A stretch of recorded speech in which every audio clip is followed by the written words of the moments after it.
what is our u? U is 3 0 1 0 4 minus 1. So norm u square is 3 square plus 0 square plus 1 square plus 0 square plus 4 square plus minus 1 square. Okay, that is equal to, you can see, 9 plus 1 plus 16 plus 1. So 9 plus 1 10 plus 16, that is 26, plus 1, that is 27. So norm u square is 27. Similarly, you can find norm v square. Norm v square is minus 2 square plus 5 square plus 0 square plus 2 square plus minus 3 square plus minus 18 square. So that is equal to 4 plus 25 plus 4 plus 9 plus 18 square, that is 324. That is equal to 366. Okay. Now we want to find norm u plus v whole square. Okay. For that we need u plus v. So first of all we find u plus v. Now u plus v, that is equal to 3 0 1 0 4 minus 1 plus minus 2 5 0 2 minus 3 minus 18. That is equal to simply 3 minus 2 1 5 1 2, just addition of all the coordinates, right, coordinate wise. So 3 minus 2 1, 0 plus 5 5, 1 plus 0 1, 0 plus 2 2, 4 minus 3 1, minus 1 minus 18 minus 19. So u plus v is equal to 1 5 1 2 1 minus 19. So norm u plus v square is equal to 1 square plus 5 square plus 1 square plus 2 square plus 1 square plus minus 19 square. So that is equal to 1 plus 25 plus 1 plus 4 plus 1 plus 361, that is equal to 393. Okay. So from 1 and 2 you can see what is norm u square, 27. What is norm v square, 366. So 27 plus 366, that is equal to 393. Okay. So that's why from 1 2 and 3 you can say that norm u plus v whole square, that is equal to norm u square plus norm v square. So Pythagorean property, Pythagorean theorem is satisfied for this two vector u and v, which is from R6. U and v are set of vectors of R6. Okay. So this two vectors satisfies the Pythagorean theorem because of these two vectors are orthogonal. So this question is complete now. Okay. Now next question number 2b, third part. Determine whether the given vectors v1 is equal to 2 minus 1 3, v2 is 4 1 2, and v3 is equal to 8 minus 1 8 span R3. Now here we use same theorem which we used before before 1 or 2 example. What we have to check that the given set of vectors span R3 or not. Now if suppose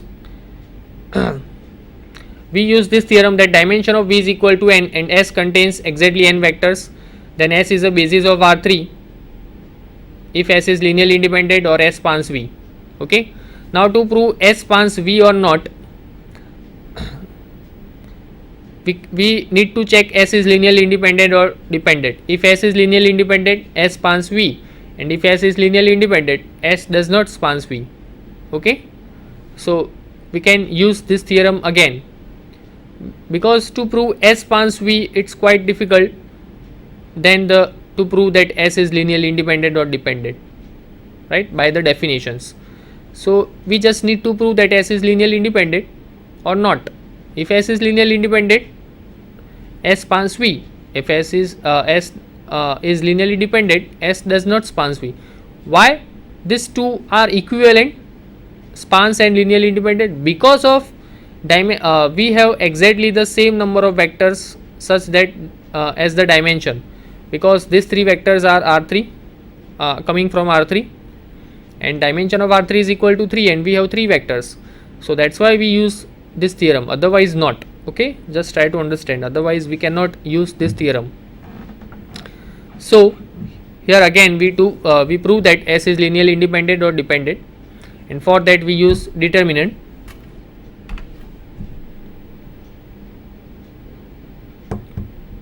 That determinant is first vector, first row is coming from the first vector 2 minus 1 3. second row is coming from the second vector 4 1 2, and the third row is 8 minus 1 8. Just try to find this determinant. 2 into 8 plus 2 plus 1 into 32 minus 16, okay, plus 3 into minus 4 minus 8, that is equal to 8 plus 2 10, 10 into 2 20, so 20 plus 32 minus 16 16, minus 4 minus 8 minus 12, minus 12 into 3, that is minus 36. So total we get 20 plus 16 minus 36, that is equal to 0.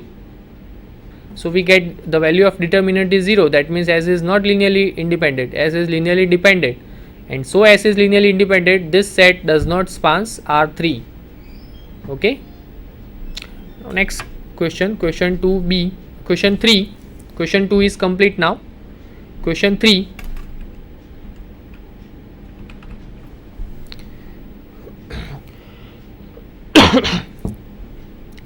Define rank of a matrix and find rank of the given matrix by reducing it to normal form.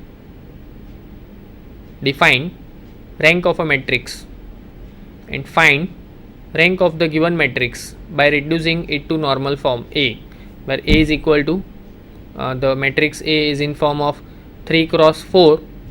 You can see 3 rows and 4 columns, which is A is equal to 1 4 5 2 2 1 3 0 minus 1 3 2 2. Okay. Now what is the definition of rank? Because we have to first of all define rank of a matrix. Here is the definition: the number of non-zero rows of a matrix in its echelon form, row echelon form, or reduced row echelon form is called the rank of the matrix. Okay, so first of all we convert this matrix into a row echelon form or reduced row echelon form, and using the number of non-zero row in that row echelon form matrix, that is exactly the rank of the matrix. Okay, so the number of non-zero rows of a matrix in its echelon form or reduced row echelon form is called the rank of the matrix. But we have to find the rank of a matrix to convert this matrix into a normal form. Okay, what is its normal form? That let's see in example. Here our matrix 1 4 5 2 2 1 3 0 minus 1 3 2 2, that is exactly equivalent. Now we convert this matrix into a row echelon form first of all. So we multiply first row with minus 2 and add into the second row. We multiply first row with 1 and add into the third row. So first row is as it is 1 4 5 2, second row become 2 minus 2, that is 0, 1 minus 8, that is minus 7, 3 minus 10, that is 3 minus 10, that is minus 7, and 0 minus 4, that is minus 4. Then minus 1. Next process is we multiply first row with 1 and add into the third row. So we just addition of first and third row and put the values in the third row. So that is third row becomes 0, 4 plus 3 7, 5 plus 2 7, 2 plus 2 4. Okay. So 1 4 5 2, second and third row becomes 0 minus 7 minus 7 minus 4, third row becomes 0 7 7 4. Now we multiply second row with 1 and add into the third row. So first and second row are as it is 1 4 5 2, second row is also as it is 0 7 7 4. In second row we just multiply with minus 1, so 0 minus 7 minus 7 4 minus 4 become 0 7 7 4. Okay, and the third row becomes 0 row. You can see we multiply second row with 1 and add into the third row. Because of second and third row are almost same, just difference is the sign. So whenever we multiply second row with 1 and add into the third row becomes 0. Now this matrix is in row echelon form. Okay, so by the definition from this matrix you can find the rank of a matrix. How many non-zero row we have? Only 2 non-zero rows. Okay, the third row is 0. So the rank of a matrix is equal to 2. But in this question we have to convert this matrix into a normal form. Okay, so that's why we processing some column operation also. We multiply first column with -4 and add into the second column.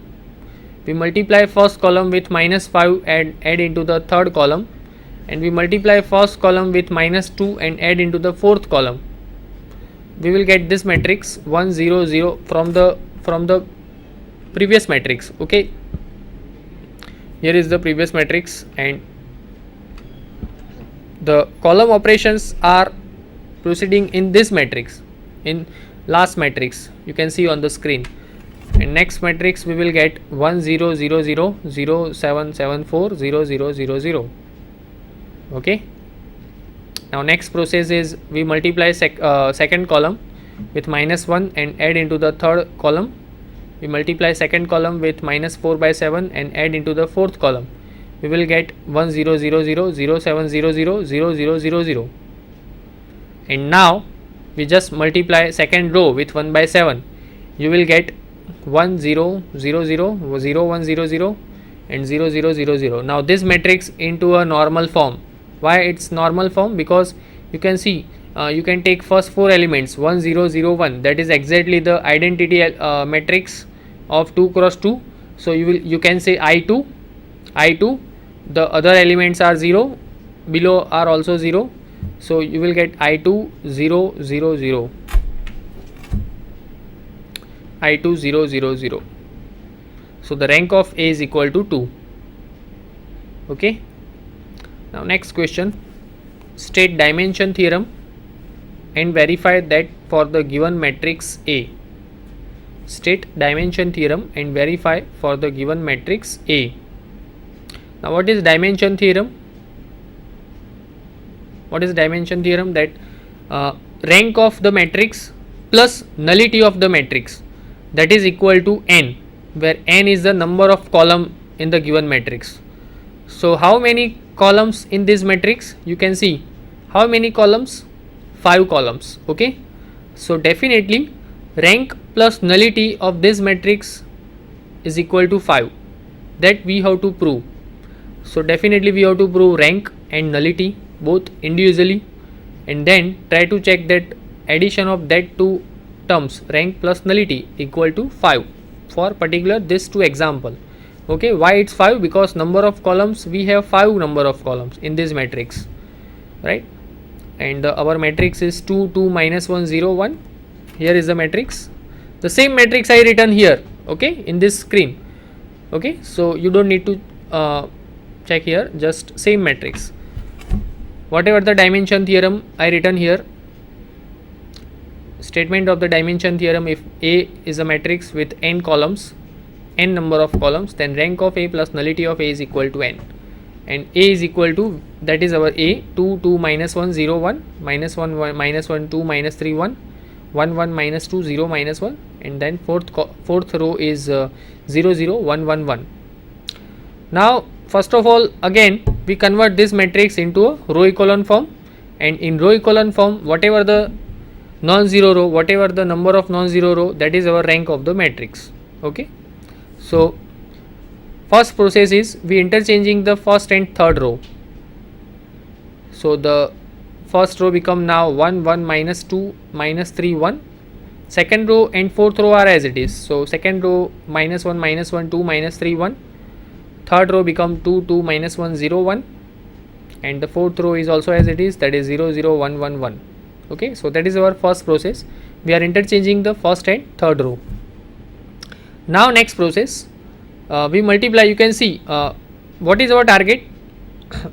Below that leading entry, again I repeat that what is our leading entry in the first row? 1 is our leading entry. Below that leading entry, I want make 0 there, right?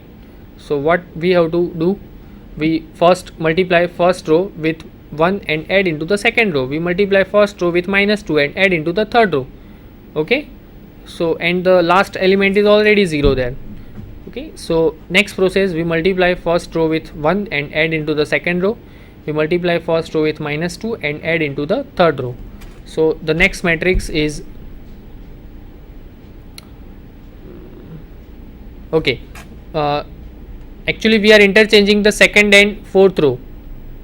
Okay, so second and fourth row we are interchanging. So the first and third row are as it is, 1 1 minus 2 0 minus 1. Second row becomes 0 0 1 1 1 and 0 0 3 0 3 and 0 0 0 minus 3 0. Then we multiply second row with minus 3 and add into the third row. So that's why we will get 1 1 minus 2 0 1, 0 0 1 1 1, 0 0 minus 3 0, 0 0 0 minus 3 0. And then next process we multiply third row with minus 1 and add into the fourth row. So that is 1 1 minus 2 0 minus 1, 0 0 1 1 1, 0 0 0 minus 3 0, and the fourth row is 0 0 0 0 0. So this any matrix convert into a row echelon form, it's quite easy. Now you have to understand, right? In many examples we use this method, that how to convert any matrix into a row echelon form. Okay, to find rank we have to use that one, that matrix convert into a row echelon form. To find solution to system of solution of linear system of equations, solve that linear system of equation, we also use the matrix into a row echelon form or reduced row echelon form. Okay, to find nullity also we have to use the matrix into a convert into a row echelon form. So this row echelon form, for any matrix convert into a row echelon form, we use this method in how many examples, such lots of examples. Okay, so now this matrix converted into a row echelon form. Now you can see in this converted row echelon form matrix we have only 3 non-zero rows. So the last matrix is in row echelon form. The number of non-zero rows in this matrix 3. So the rank of A is equal to 3. Now we want to find the nullity. Nullity means what? Nullity, so first of nullity means dimension of the null space. So first of all we have to find the null space. And now what is null space? The null space is exactly the solution space of the linear system Ax is equal to 0.